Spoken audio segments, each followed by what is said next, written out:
but it's the only way you're ever gonna learn. You look back and it's all in the past.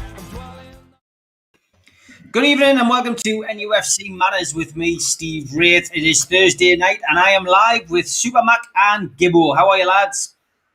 All right, Hi, Steve, boys. thanks. Good. Hiya, John. Good to Hi, see you, pal. lads. And as always, plenty to talk about with regards to Newcastle United. And wow, let's start on the positives, lads. We weren't too confident going into that Burnley game, although I had predicted 2-1 to Newcastle. When I'd done a prediction program with Al Walid, who does his show in Saudi. So it was a game where I thought we could get something. We did. We got all 3 points. And a most welcome 3 points as well, Malcolm. And not quite in great style, it has to be said, in the first half. But the second half, the substitutions which Steve Bruce made changed the game. And we came away victors.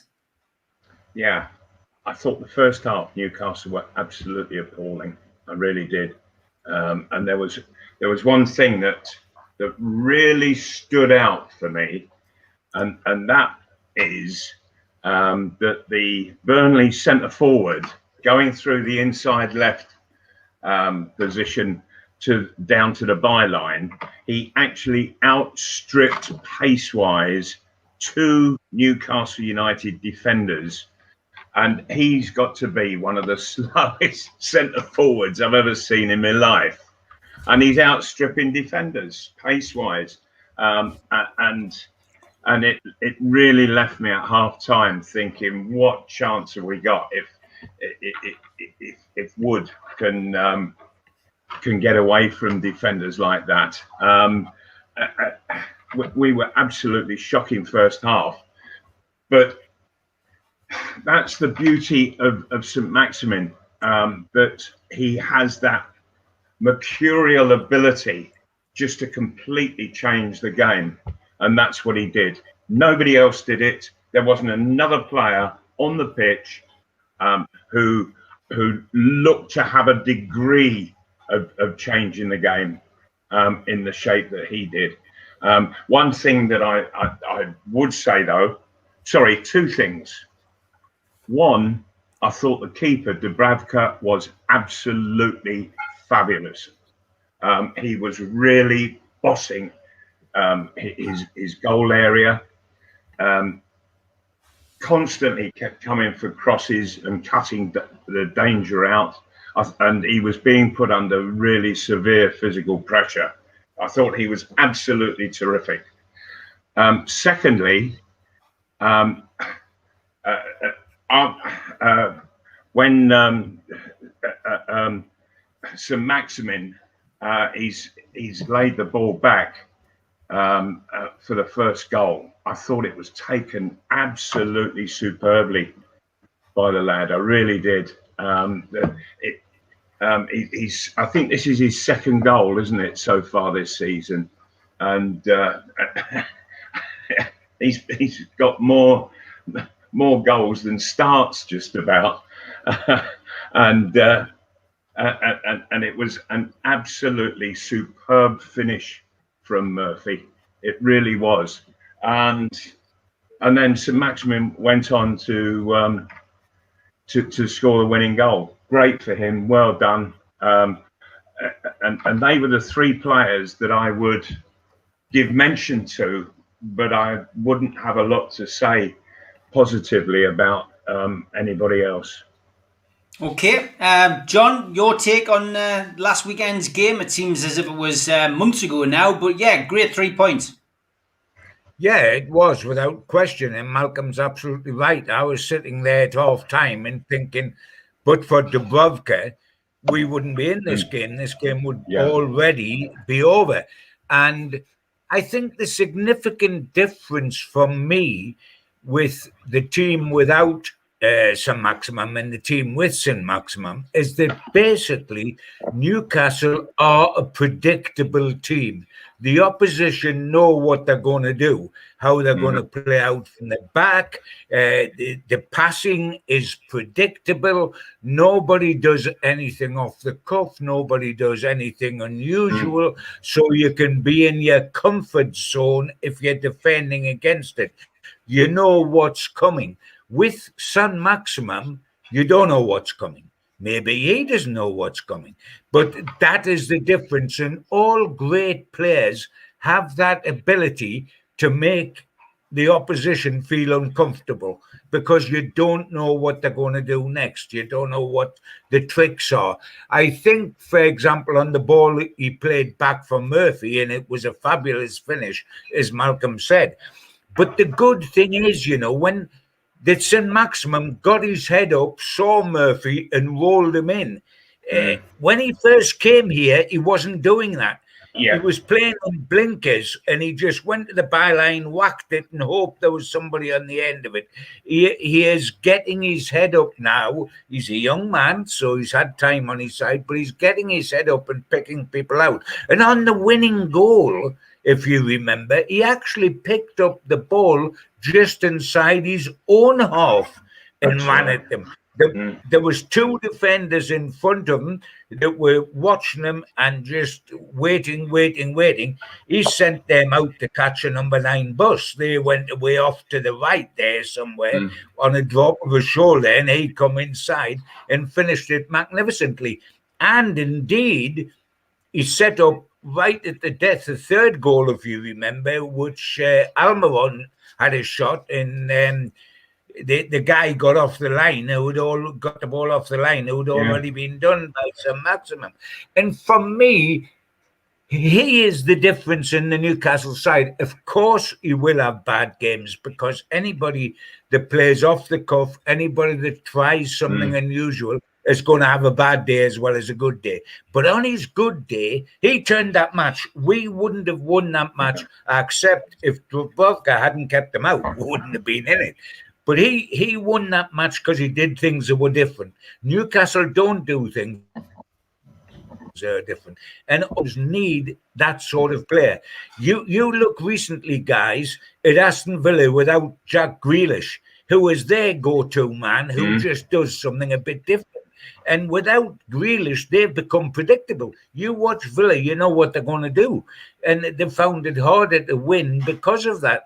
They need the guy that'll suddenly do the total opposite of what he should do, and he's got to have the skill to pull it off.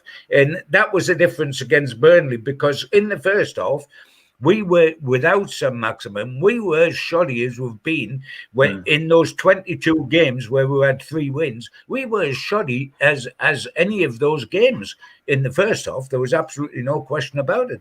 And the change was made by this guy coming on. He then makes Murphy look a good player. He makes Longstaff look a good player and Ritchie look a good player. He rubs off on others as well as on us. And I tell you what, they were only uncomfortable when he was running them. They weren't uncomfortable in the first half. No, definitely not. Malcolm, the back 4, obviously, or back 3, or back 5, whatever Steve Bruce tends to play, have come in for some criticism this season. Lascelles is now out and looks as if, reading the Chronicle today, that he's going to be out for the rest of the season. He's prepared to put himself through the pain barrier if he needs to for Fulham and Sheffield United at the end of the season, but let's hope it doesn't come to that. But yeah, I mean, I thought they were a bit shaky. Joe Walker says he was quite impressed with the way that they played, but I thought it was a little bit shaky at the weekend. I'm not sure what you thought. I was so unimpressed with the way they played. I really was. Albeit I'm not a Lascelles lover, as I think most people know. And when I see Dummett all constantly looking across to his right, nervous, you know that he's got no confidence in what's further across the field in that back line. He wasn't happy with, I don't think with the way that the team was shaped up to play, and Burnley, they've got no real pace about them. I mentioned earlier that Chris Wood, the centre forward, he's a big target man. He's got no pace. He's not going to frighten anybody. But he frightened them. He frightened Clark, and I just thought the whole back line looked really, really uncomfortable. And I think Dubravka saw it in exactly the same way. And I think that he sort of bit the bullet, as it were, and said, right, I've got to really command my box because nobody else seems to have the ability in which to do it. And I would go a bit further. That I'm really not happy with Shelvey, A, being captain, and B, being there in front of what was a back three. He kids to go, but doesn't quite make it. And I think it must be very off-putting for those behind him who think that he's going to do a job there, but in the end he actually doesn't. And that becomes a constant. And it's very difficult for Sean Longstaff, who I thought played really well through most of the game. Trying to play along with Shelvey, very, very difficult for the young man. It really is. Shelvey he's a moody player, and if he doesn't want to play with you, he won't, and he'll always keep turning away. And going and giving the ball to somebody else. But when was the last time you saw Shelvey play a killer ball? Yeah, and he is the one player in that side who's got the absolute ability to do just that, but he doesn't do it. And yet Steve Bruce thinks enough of him to make him captain. It just horrifies me. What do you think, John? I mean, it's the back four. I was talking about the defence. It did look a little bit shaky, I thought. But look, we got the result. That's all that matters. Malcolm's talking about Shelvey as well. I mean, he captained the team. But I think the big difference in the last two games has been Matt Ritchie. Yeah. Yeah, without, I mean, for me, the three guys that Steve Bruce had been consistently ignoring and didn't want to know, which is Matt Ritchie, Jacob Murphy, and Sean Longstaff, have come in against Spurs and against Burnley and done a terrific job. Great enthusiasm. That makes you think, why were they ignored for so long? And they become personal rather than professional. And it really makes us wonder what was going on, because first and foremost, Ritchie, a heart the size of a frying pan. He will run through brick walls for you. There's absolutely no question. Murphy has earned himself a contract without question, in my opinion. He is an out-and-out winger, really, who is the best crosser of the ball in the club, in my humble opinion. But he is also, started to do the dirty work. He is purely a winger by nature, by instinct. He is an attacking player. But like Ritchie did on the other side, he is willing to get his knees dirty and go the other way towards his own goal and try to get in tackles. You won't get Saint-Maximin, because Saint-Maximin is a flair player, and you didn't get Ginola doing that. A lot of flair players, Robert didn't do that. Adam Benotha didn't do that. They won't go the other way. They won't go back towards their own goal. Murphy has willingly done that. Of course he's going to get caught out. Of course he's going to have a misplaced tackle, because he's not a tackler. That happened with Ritchie. But he is willing to do it, and he has brought something to the team without a shadow of doubt. And as Malcolm said earlier in this program, the way he finished, Saint-Maximin did terrific to roll him in because he spotted him and he rolled it back.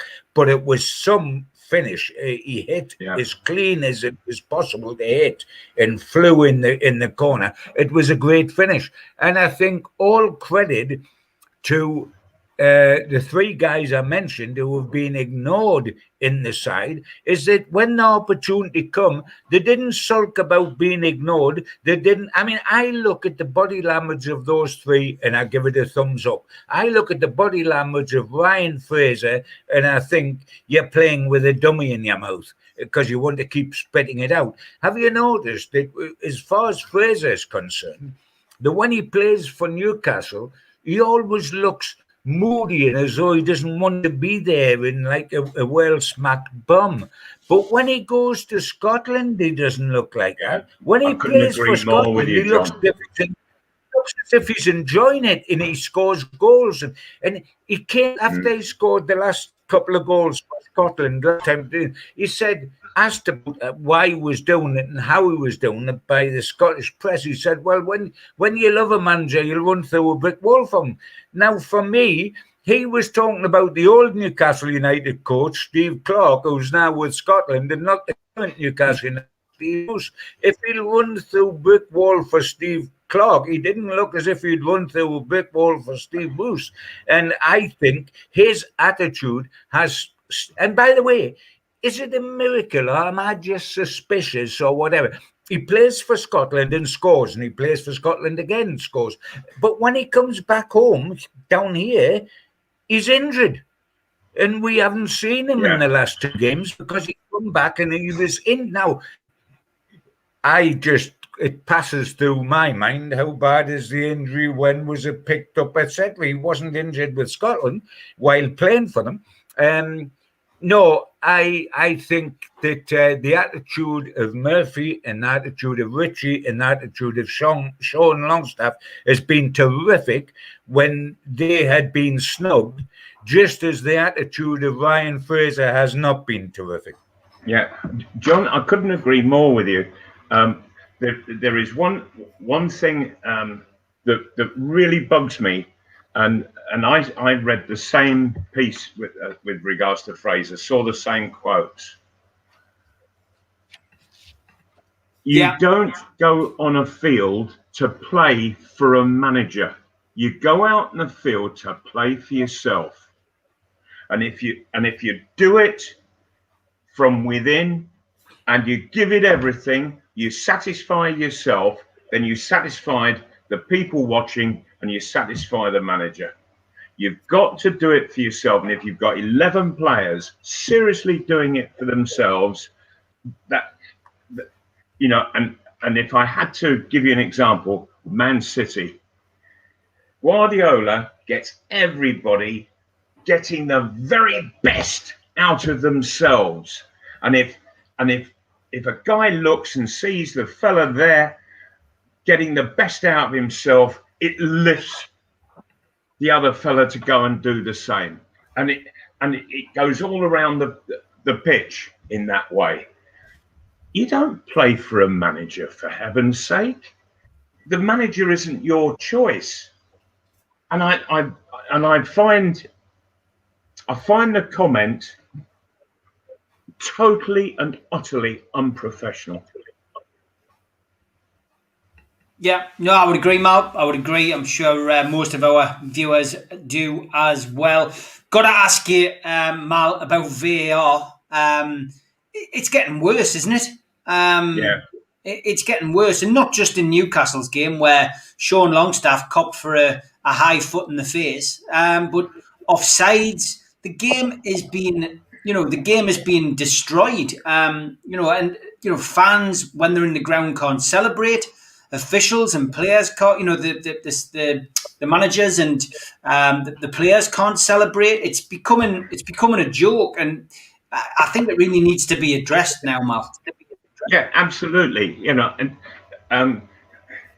Well, there I was in the penalty area. I got kicked in the head. I was standing upright. And what did the referee do? Nothing.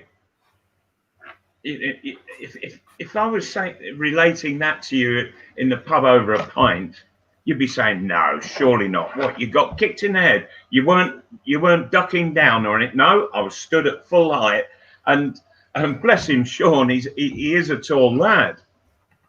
So the boot is so ridiculously high. Even if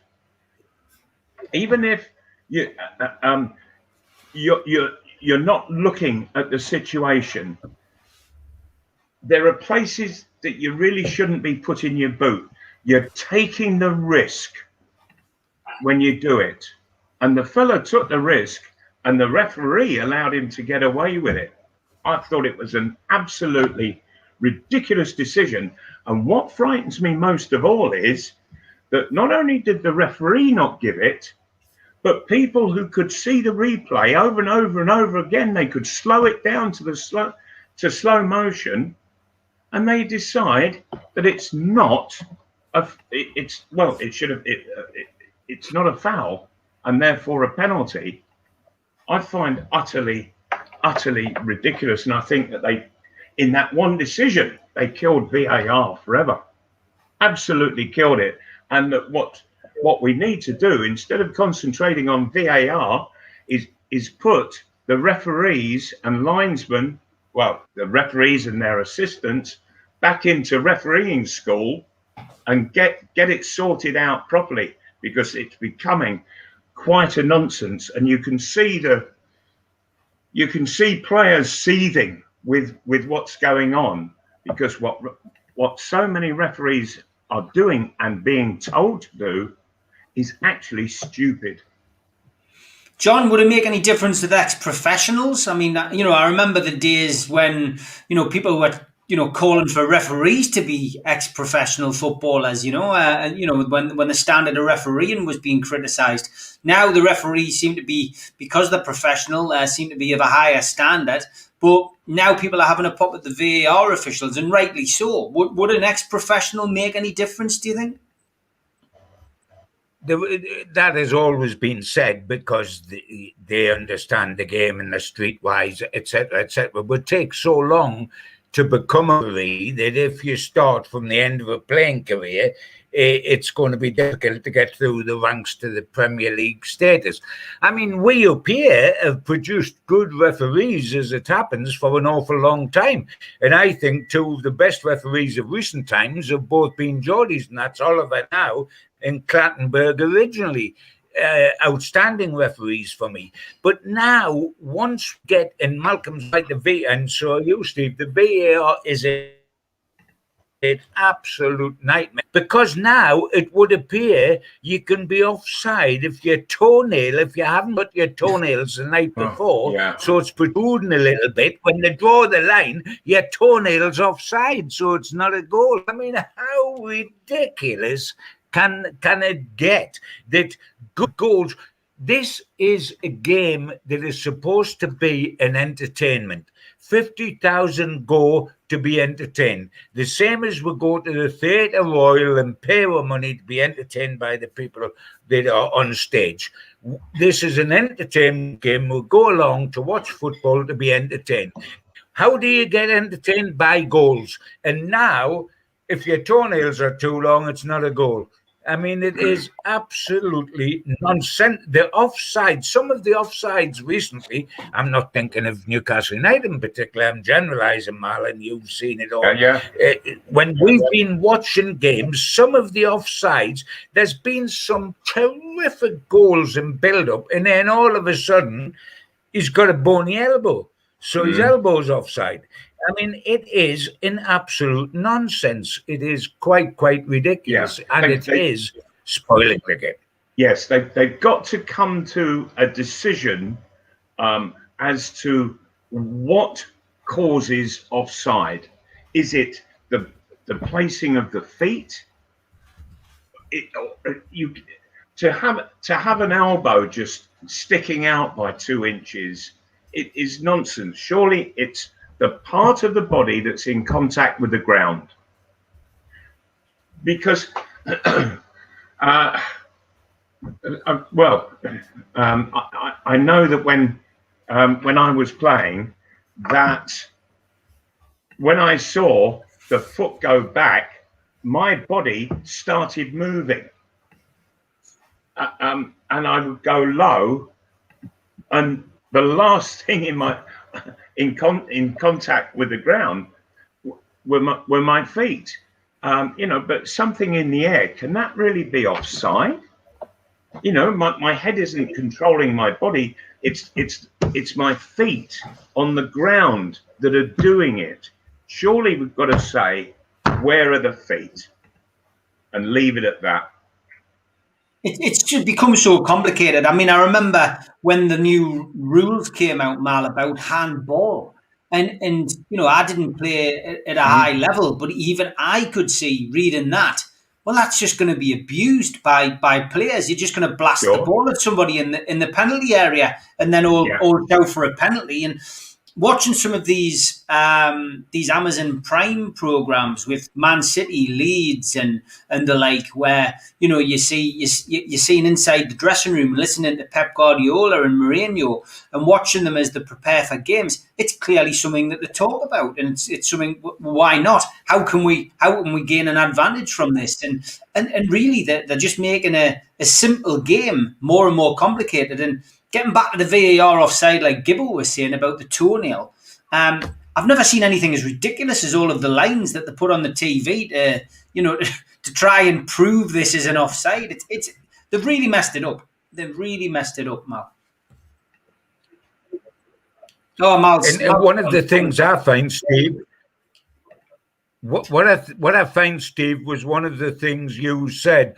When fans are back in the stadium, isn't it sad that you can no longer celebrate a goal because you don't know if it's a goal or not? We all go back to the halfway line. You all stand there and wait for a votation before you can jump up and down. Isn't that taking away the joy for spectators, etc.? Of course it is. And I mean, it's the spontaneity that's gone, John. I mean, we haven't been in the ground for it, so we haven't really noticed it as much. But I just know from when VAR came in. And the other frustrating thing is, especially at somewhere like St. James's Park, where there's only one screen in the ground, then, people sitting in the East Stand haven't got a clue what's going on because they can't see the screen. If you're sitting in the back of the East Stand, you can't see what the decision is. You're relying on everybody else and waiting for the reaction on the pitch. It's crazy. They've really made a mess of it, and they need to address it before next season. Will they do that? I doubt it. We're probably going to get more nonsensical rules coming out of the next international tournaments. We've got Europeans, World Cups coming up, and they then try different things in there. I mean, you remember Big Jack and the Republic of Ireland arguing over the drinks breaks. Do you remember that one, John? I mean, they always try these little things out, and from our perspective, it becomes a nightmare as a supporter. John, while Malcolm's sorting out his internet and coming back in, let's talk a little bit about the takeover. Obviously, it's the word which again is on everyone's lips. It's on everyone's fingertips on social media again. People are wanting to know what's going on, and I know tomorrow night on the Three Amigos we'll be talking probably about this for the majority of the 2 hours. But got to touch on it with you. What was your take on what's happened this week? Of course, the shops have closed. The Sports Direct shops have now gone from St. James's Park. The staff have all been laid off. Then we see David Cameron's, accused of lobbying and something which is clearly going to run and run. It appears that people on his side have allegedly put something out there which with regards to MBS lobbying Boris Johnson about our takeover. We seem to have become a political football now, and of course the only people suffering are Newcastle United fans. That's exactly what's happened, Steve. We've got sucked into politics and point scoring by various sides, whether it's Cameron, whether it's Johnson, etc., in this business with the shops closing as well. I mean, Ashley evidently putting out that they've closed as part of the deal for the new consortium that's trying to come in. I mean, so much rubbish, really. That is the reason why. I mean, what we all are, Steve, is that we're so wishing for the Mike Ashley era to be over. We've had 14 relentless years of surviving and twice not surviving. And let's be truthful, if this takeover doesn't go ahead, what we face, that I believe we will not go down. Because the biggest asset Newcastle United have got at the moment is not Dubravka, it's not Saint-Maximin, it's not Wilson, it's Fulham. They're our biggest asset at the moment, Fulham, because they're imploding and they will keep us up if we don't do the job ourselves. But if we stay up this season and the takeover doesn't happen, Steve, what are we faced with? We're faced with another season, next season, of doing exactly the same thing. And if anybody, by the way, tells me at the end of this season, when we survive, that it's the job done, because Steve Bruce has done what Mike Ashley asked him to do, which is keep Newcastle in the Premier League, I'll go potty mine. Because if the job is done on keeping Newcastle United up, it's a sad state of affairs if the height of ambition for a club of this stature, with the numbers of fans that go in that ground, is finishing fourth top. If Steve Bruce is going to get credit for finishing fourth bottom, jobs, there's a big bonus, and haven't we done well? And according to Gabby Abolo, we've all got to apologise to Steve Bruce at the end of the season for getting them all wrong. What is man on? Is he sniffing glue? The Gabby? I mean, it is absolutely nonsensical. If there is a list of people at St James's Park who ought to say sorry, and there is a list, bottom of the list is the Newcastle United supporters.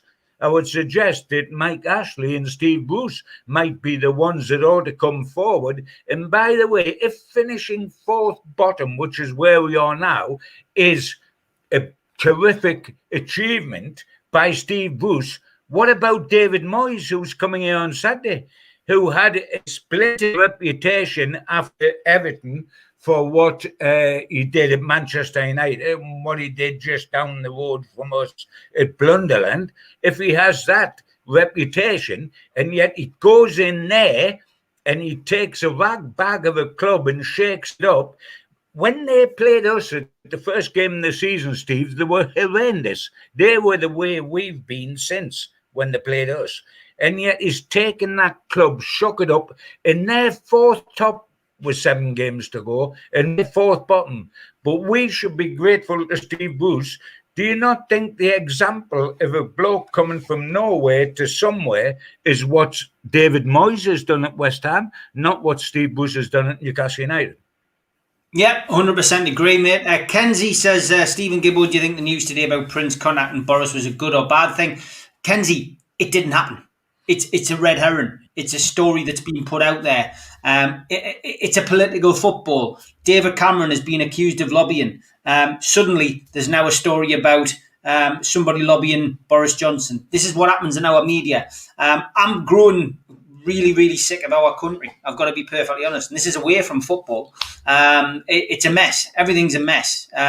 There'll be more red herrings because they all want us to forget about certain people attending a funeral this weekend who should have been held to account for other things. And this isn't a political programme, but ultimately, unfortunately, our takeover is getting dragged into things which it shouldn't be getting dragged into. What people should be looking at is what Billy Gaddis has said, which is a point regarding the takeover. The government were told that the takeover would go through any day from the Premier League. And now the Premier League deny this. I think someone's telling porkies. Over to you. This is the big problem. The Premier League have certainly not got the house in order with this takeover. And people know this, and there's clear evidence of this. And this is where, eventually, a good lawyer, Nick DeMarco, a good QC, he will be able to find this out and prove it. And this is where the takeover will be won and lost. And for me, it'll be won. And Newcastle will be taken over. And I just think that the Premier League have stalled and stalled and stalled, hoping that Steve Bruce would do what everybody thought he might do, and that's take Newcastle down. And we're not out of the woods yet, but believe me, I believe that Newcastle United stay up this season, that takeover will go through. I think if we go down, it's less likely, only because I don't think Mike Ashley will want to change the price. He'll want the full money back and a bit more on top, which is what he's got with his Saudi offer. But we're going to have to watch with interest. But we've given ourselves a hell of a chance of staying up, and it's not a reason to cheer it and be overjoyed. Gibbo's right, but if it means that we stay up this season and we get that takeover that we're all hoping for, it's been a great thing. And listen, I don't know about you, John, but I did text somebody after the Burnley game and just said, can you pass on me congratulations to Steve Bruce? And I put it out onto social media as well to say, fair play to him in the last 2 games. He's managed to not only get 4 points out of those 2 games, but he's also swallowed his pride, done whatever he's had to do to get those players back in that you mentioned earlier, Matt Ritchie and Sean Longstaff, to help make the difference, and Murphy. And, he certainly, if the rumours are right about dressing room unrest and fallout, then he's had some serious bridges to build with some of those players. And he's done it. And at the end of the day, if that's the one thing that Steve Bruce has done right this season, then thank God he did it. I take your point totally, Steve, on that. I think, when you get desperate, your own neck is on the line, as is everybody else's. And if you get desperate, if you've tried everything and it's not working, then you will swallow your pride and bring back the people you've ignored. It's the last opportunity you've got. But yes, let's be gracious. The result against some days, Steve, the Spurs match was a better reassurance than the Burnley match was. The Burnley match produced the 3 points. The Spurs only produced 1 point, but the overall display against Spurs was better than the overall display against Burnley. The difference was Saint-Maximin, who went in and just did something that's totally foreign to 9/10 of the Newcastle players. We've got to stay up. I think we will stay up. The interesting thing on the takeover then, Steve, as you've been saying, is that both Ashley and the Saudis have stayed around.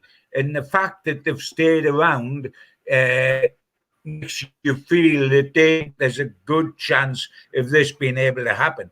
What we are doing as fans, all of us Geordies, is being like schoolboys with their nose pressed against the tuck shop window, looking in at all the goodies that we hope will be ours. And that's my great hope, because we need it to go through, because as I was saying early on, otherwise all we get is more of the same next season, more of the same this season, and we've had enough of that. Yeah, I mean, a lot of people asking you what your opinion is about Luke Edwards. John isn't on Twitter, so John doesn't see what Luke puts. And I mean, it puts John in a position because he's a fellow journalist. But I'll give you my opinion, and I'm sure the lads will tomorrow night on the Three Amigos, about Luke Edwards saying that it was a massive own goal for MBS to be getting involved. Well, look, that's his opinion. He feels that would be an own goal. Well, of course it would be if it was true. But, MBS is not going to get involved in the Newcastle United takeover when Newcastle's takeover has allegedly been stalled because the Premier League want proof that he's not involved. So why on earth would he get involved? If he wanted to take the fall, I mean, it's logic. I feel that anyone who puts themselves out there, and this isn't just Luke, but it's anybody, me included, we can all put stuff on social media and then regret it. A couple of minutes after you've put it out there. And I just feel, unfortunately, some people don't think before the tweet, and we've all done it, and that's the problem with social media, and it's why you're not on it, John. Exactly the reason why I'm not on it, because it seems more destructive than anything else that's around, and more knee-jerking than anything else that's around. And I prefer to sit back and have my say when I feel that it's the right moment and I feel that I've considered the problem. You can react very quickly, and I've got a lot of my friends who are in the public eye, Steve, a lot of sporting friends, and they dive on the social media, and I tell you what, they spend the rest of the day having burnt their fingers, trying to put gloves on and protect themselves. It is a very situation. I mean, as far as Takeover is concerned, I've reached the situation now where I just pray Takeovers happen, but I'm determined not to get excited until the smoke rises over the cathedral on the hill, and we know it's actually happening. In the meantime, I just look at what I'm stuck with and realize how much we need a takeover. Because I say, I believe for the last couple of weeks, Newcastle United are going to stay up, as much because of Fulham as ourselves. But I think we're going to stay up. And so there's terrific relief. Bearing in mind we've got the cushion of the last two games, Sheffield United, where we get 3 points, and if we need to block Fulham on the last game from getting a draw or win, we get a draw, we can do that. But then, after the elation of staying up, unless the takeover happens, what have I got to look forward to next season? What have you got to look forward to next season? What have 50,000 Geordies got to look forward to next season? More of the same, when we're told then that the owner's height of ambition to the manager is finish fourth bottom. Oh, thank you very much. Must go out and get our season tickets again, because we want a slice of finishing fourth bottom next season, don't we? Yeah, crazy. Let's thank our sponsors again, Spider VPN, for your internet security. Big shout out to the lads, been a sponsor for the last 3 months. Great to have them on board and have their ongoing support. Also, a big shout out to our other main sponsor this month who came on board, and that is Arcot Interiors. Give them a ring at 0191 265 8663 or visit their website and have a look. www.arcotinteriors.com. Also, a big shout out to John. I spoke to him today and met him for the first time from qtechshop.co.uk, makers of pool tables and snooker tables in Walls and Newcastle. Big shout out to you, John. Great to meet you today. And also to my other pal, John, who I spoke to from Jab Signature. He's getting his summer line all ready to launch, updating his website. If you like your boxing, he's got some fantastic gear for you to get out and train in and wear socially. So get onto Jab's website. And if you're a first-time visitor to the channel, please subscribe. If you can just roll over with your mouse onto that little Newcastle Legends logo in the bottom right-hand corner, it brings up the option to subscribe. Just click on it. It is free. Hit the little thumbs up to like the video. Over 480 watching live tonight, so please just hit the little thumb up. It does do us big favours. And please click share. That shares it to your social media. And drop into the chat.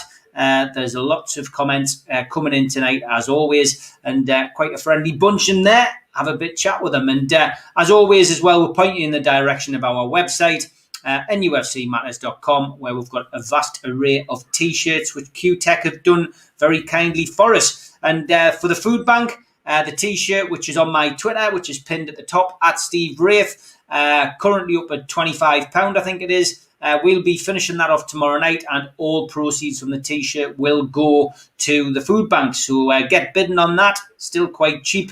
Get yourself on there and get bidding. And tomorrow night, of course, I will be back with the three amigos at a slightly earlier time at 5:30. And Keith from NCSL is going to be joining us. And just a little heads up for Sunday, I'll be on Sunday morning. Ben Jacobs is going to join us to make a little bit more clarity on the takeover, and who knows where we'll be by Sunday. There might be more news come out over the next few days. We'll have to wait and see. But Ben Jacobs is going to join us 10 to 11 on Sunday morning. No sign of Malcolm coming back, so we apologise for that. Hopefully he manages to join us as we start talking about the game at the weekend. Newcastle faced West Ham. Saturday kickoff 12:30 at St James's Park. It's going to be shown live on Sky Sports. And, of course, following a 2-0 success at the London Stadium in September, we have the opportunity of registering a third Premier League win double this season. After last week's win, of course, against Burnley, saw us record our second.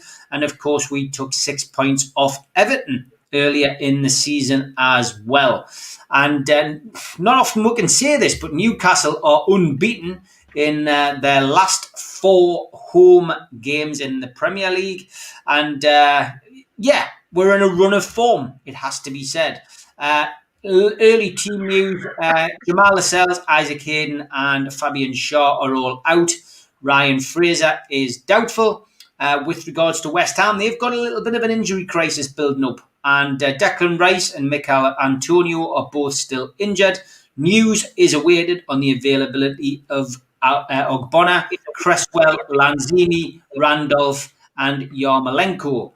So it'll be interesting to see what happens with that. The danger man for them, of course, is the Man United loanee Jesse Lingard, and he has scored 8 goals in 9 starts since he arrived in January. So he's probably one to keep a lookout for. Tom Dixon, of course, mentioned in the chat earlier. Our referee is Kevin Friend. It's the second time that we've had him in the middle for a game this season. The other one was the 3-0 home defeat by Brighton. And on VAR, which we were talking about a little bit earlier, Simon Hooper will be in charge. So, Malcolm, welcome back. West Ham. We welcome a buoyant West Ham, but Newcastle are in a decent run of form themselves. West Ham, of course, pushing for European slots. What I've noticed about West Ham, and I've watched them over the last couple of weeks, is they're conceding goals, Malcolm. They might be scoring goals, but they're conceding them at the other end. Does that give us a little bit of hope going into the weekend? Yes, as long as we are prepared to attack and play attacking players. And with West Ham, they are particularly vulnerable in the latter stages of the game. And so what should be impressed on the Newcastle side is that no matter what the score is after an hour, pile the pressure on against West Ham because there's every chance that you're going to be scoring your goals more likely in that last half an hour than the first hour. What I would remind Newcastle is that I think their best performance this season has come against West Ham in the very first game of the season, if you remember, guys. Newcastle were absolutely all over West Ham. West Ham looked an absolute shocking side. But I always prefer to give the credit to the winning side for making them look bad. And I personally thought that it was the best performance of Newcastle have had all this season, and they haven't had many good performances, that's for sure. Yeah. Okay. What about you, John? I mean, it's an interesting game. West Ham against Newcastle, Newcastle against West Ham always seems to have goals in it. Newcastle should be buoyed by the recent good form and with Saint-Maximin, clearly firing on all cylinders again, and Wilson getting some much needed minutes under his belt. I'd like to think we could get something out of this at the weekend. Yeah, it was interesting what Malcolm was touching on there, because it's absolutely true. West Ham, in the last 3 games, that come flying out of the traps, and before 50 minutes have gone, either in the first half or the beginning of the second, they've taken a 3-0 lead. They were 3-0 up against Arsenal. They were 3-0 against Wolves and Leicester. And 3-0 become 3-3 with Arsenal, and then the other 3-0s become 3-2 and 3-2. Now, okay, they won those games, but they let in goals late on. I mean, do I sort of vaguely suggest that this is a throwback to something we knew something about, which is the old entertainers at Newcastle, who went 4-3 or 3-4 or whatever. They are scoring goals early on and leaking goals late on. The big difference is either drawing or winning still. They're not getting beat. And the bottom line is that this is the team fourth top against the team fourth bottom. Now, when we come away this time on the opening day of the season, would somebody have said, with 7 games to go, when you meet in the return, West Ham will be fourth top and we'll be fourth bottom?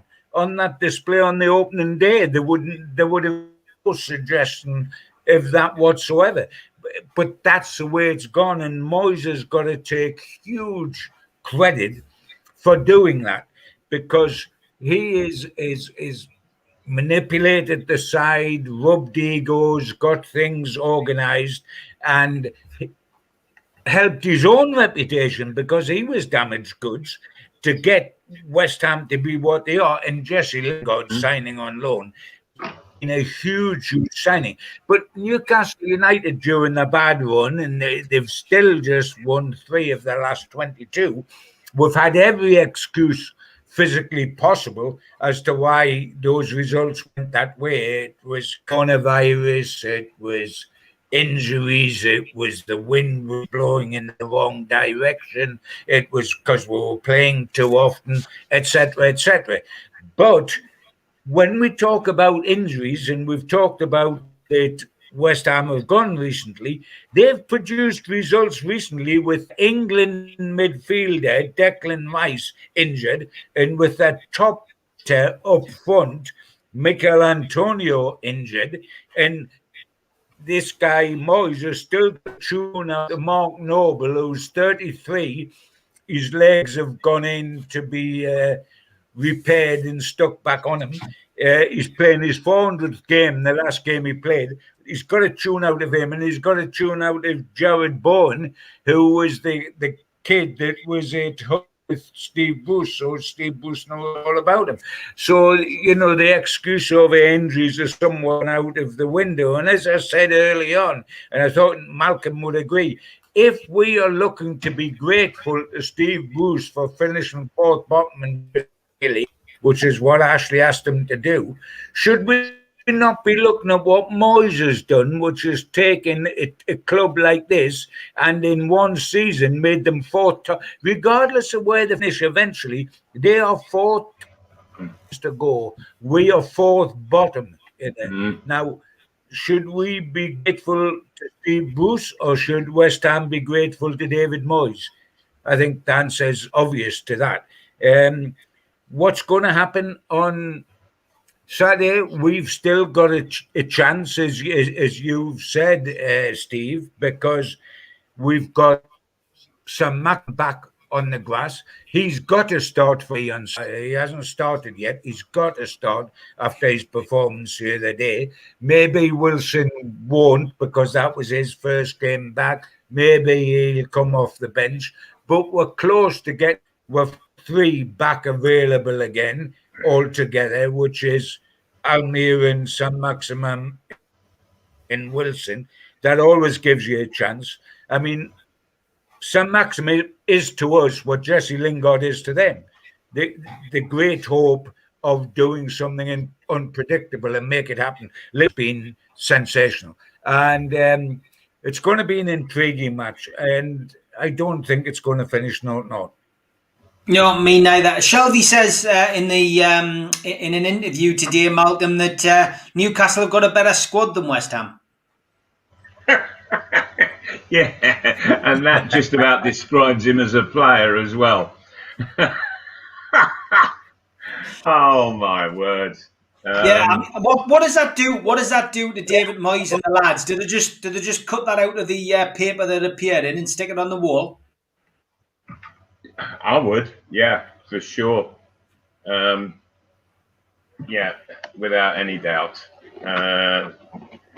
That's what we used to do. I tell you somebody who will do that, Malcolm.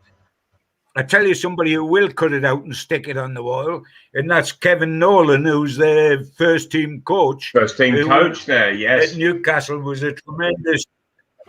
Yeah, and it was a tremendous tub thumper when we went down to help bring us back up. and I know Kev quite well. He will have that clipping out. He'll be sticking that under the noses of every West Ham player. Say, by the way, you lot, you're inferior today. You're playing the quality side. That table is actually upside down.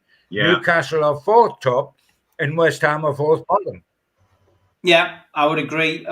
Certainly something Kevin Nolan will do. Doesn't it just show, though, that you know, here we have, this is the Newcastle captain, who is the central midfield player, the kingpin of the side, if you like, and he's delusional. Yeah. What chance have we got? Yeah, it's a strange time to come out with it. I mean, interviews are always conducted, and things come out of interviews which maybe they didn't want it to be the focal point. It'll be interesting to see. Another question which is being asked quite a lot in the chat tonight. I'll come to you first, Mal. Is should we be looking at West Brom? They've managed to hit a little bit of form. Big Sam's got he has got a little reputation for getting out of these kind of situations. Has he left it too late now? Yeah, too late.